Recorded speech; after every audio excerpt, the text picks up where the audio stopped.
हजुर नमस्कार। आज यो जडीबुटीको विषयहरूमा केही जानकारी हजुरलाई गरौँ भनेर। जस्तो अब यो मैले मेरो हातमा यो माला छ, देख्नुभएको छ। यो माला के को माला भन्नुहुन्छ भने अब यो माला यस्तो महत्त्वपूर्ण जडीबुटीको माला हो हैन, जसलाई यति शक्ति छ कि यो कतिपयले यसलाई विरोध पनि गर्नुहुन्छ भने हामी के भन्छौँ भने यो महत्त्वपूर्ण जडीबुटी, यसमा यति शक्ति छ। अब यो रिठाको मालामा पनि यति शक्ति छ। यो पनि वनस्पति हो, यो पनि वनस्पति हो, ईश्वरी शक्ति हुन्छ नि। यो मात्र नभइकन हाम्रो हेर्नु थरी थरीका जाने अब जडीबुटीहरू छन्।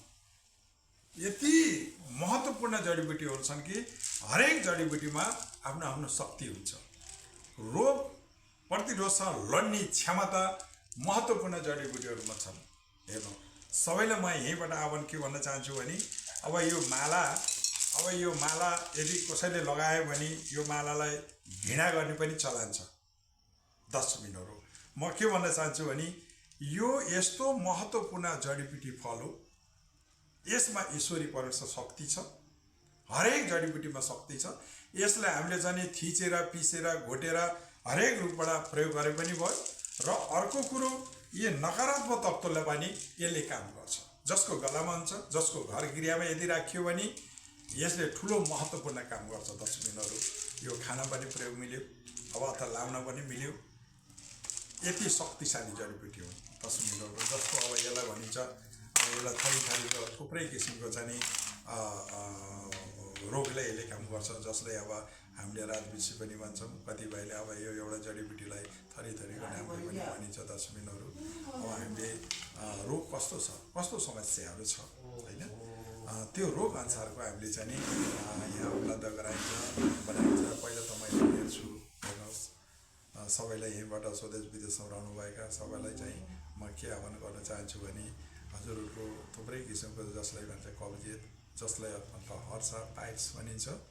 अब यो पाइल्स कसरी हुन जान्छ भन्ने कुरो हजुरहरूलाई थाहा नै छ होइन। दर्शकबिनहरू, खानपिनकै कारणबाट हुन्छ। अहिले त झन् घाट बजार चोक हरेक क्षेत्रमा जसलाई चना चटपट भनिन्छ। दर्शकबिनहरू, अब चना चटपट खाँदा यति स्वादिष्ट हुन्छ। त्यो केले हुन्छ त? हरेक केमिकलले हुन्छ। हेर्नुहोस् है, अब त्यो जिब्रोमा चाहिँ यति मिठो ट्वाक्क, जसलाई एउटा नसा, विभिन्न किसिमको लागु पदार्थको नसा जस्तो, आज केही दिन सेवन गरौँ त चटपट नभई छटपट हुन्छ। जसलाई चटपट अनि केही दिनमा छटपट नपाइकन रहनै सकिँदैन। त्यो एउटा नसा हो। दर्शकबिनहरू, म यहीँबाट के भन्न चाहन्छु भने जिब्रोबाट पेटमा जाने बित्तिकै उसले चाहिँ नि सुरु गर्यो बिगार्ने। हेर्नुहोस् है, विभिन्न किसिमको कब्जियतहरू अब भोलि सही किसिमले दिशा खलास नहुनु, पेट घोच्नु, दुख्नु, अनि त्यहाँ कब्जियत बनिसकेपछि होइन, जसलाई हामीले चाहिँ अब ग्यास्ट्रिक भनिन्छ, वायुगोला भनिन्छ, ढगार आउनु, सही तरिकाले मलद्वारबाट वायु नजानु, र अर्को कुरो अब दिशा खलास नहुनु, हुँदै त्यो टन्सिल भनिन्छ। हेर्नुहोस्, टन्सिल कहाँ हुन्छ? दुई ठाउँमा हुन्छ। एउटा गलामा घाँटीमा हुन्छ टन्सिल, निल्नलाई गाह्रो हुन्छ इन्फेक्सन भएर। एउटा टन्सिल इन्फेक्सन मलद्वारमा हुन्छ, हरेक चिज खाएर निष्कासन हुने ठाउँमा। यति साह्रो हुन्छ कि तपाईँको टोयलेटमा बस्दा पनि आधा घन्टा बस्नुपर्ने हुन्छ।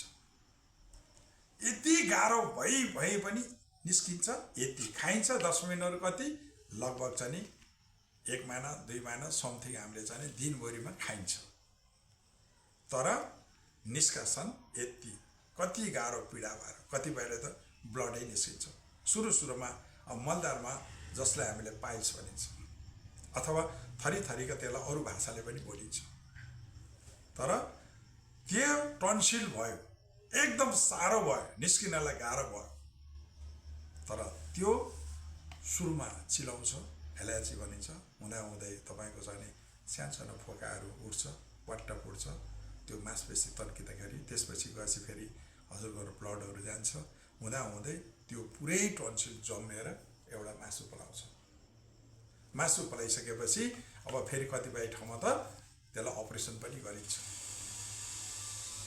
पाइल्स मासु उम्रियो, मेरो पाइल्स भयो, मलाई दिशा पिसामा गाह्रो भयो भनिन्छ। तर त्यसको मेन जरो पेटमा हुन्छ। मुख्य भनेको खानपिन। 10 मिनट यदि साह्रै नै पीडा भयो, जति औषधि गर्दा नि हजुरको चाहिँ पाइल सन्चो भएन, अपरेसन गर्नुपर्ने अवस्था पऱ्यो भने हरेस नखानु होला। विभिन्न किसिमको चाहिँ यहाँ जडीबुटी स्पेसली पाइल्सको लागि, कब्जियतको लागि तपाईँको केही दिनमा 7 दिन अथवा 2 हप्ताभित्रमा जस्ताको तस्तै क्लियर हुनेछ। हजुरलाई चाहिँ नि मैले भन्न खोजेको के हो दर्शकले, हजुर कब्जियतबाट मुक्त हुनुहुन्छ, रोगबाट मुक्त हुनुहुन्छ। अब यो भनेको कस्तो अवस्था भने हरेक चिज खाएर पचाउने पाचन क्रियाको बलियो हुनु पर्यो। त्यो बलियो बनाउने वनस्पतिहरू थरी थरीका रोग प्रतिशोधन लड्ने हामीसँग जडीबुटी उपलब्ध गरेका छौँ। दर्शकहरू हेर्न सक्नुहुन्छ। योभन्दा अगाडि भिडियोमा पनि हामीले दिएका छौँ। त्यो सँगसँगै यो महत्त्वपूर्ण यो जडीबुटी हेर्नुहोस्, यो रुद्राक्ष भनिन्छ हाम्रो नेपाली भाषामा, होइन? कतिपयले यो वनस्पति जडीबुटीलाई पनि कतिपयले चाहिँ घृणा पनि गरेका हुन्छ, तर यो यति शक्तिशाली जडीबुटी छ कि यो हामीले चाहिँ विभिन्न किसिमको रोगलाई, यो 9-10 थरी रोगमा यो जडीबुटी काम लाग्छ। दर्शकहरू यो रुद्राक्ष माला हेर्नुहोस्, भगवान शङ्करको चाहिँ गलामा पनि लगाइन्छ अथवा नभए विभिन्न किसिमको हामी सबैले पनि प्रयोग गरिन्छ। यति शक्तिशाली जडीबुटी देख्न सक्नुहुन्छ। ल हेर्नुहोस् दर्शकहरू, यो रुद्राक्ष माला यो किन लगाइन्छ त भन्दा यसमा शक्ति भएर त्यो नकारात्मक शक्तिसँग लड्नको लागि यो माला लगाइन्छ। हेर्नुहोस् दर्शकहरू, हुन त विभिन्न किसिमको तन्त्र मन्त्रहरू हरेक चिजलाई जगाउन, तर केही गर्नु पर्दैन। यो वनस्पति हामी ईश्वरी शक्ति छ, परमेश्वरको शक्ति छ यसमा।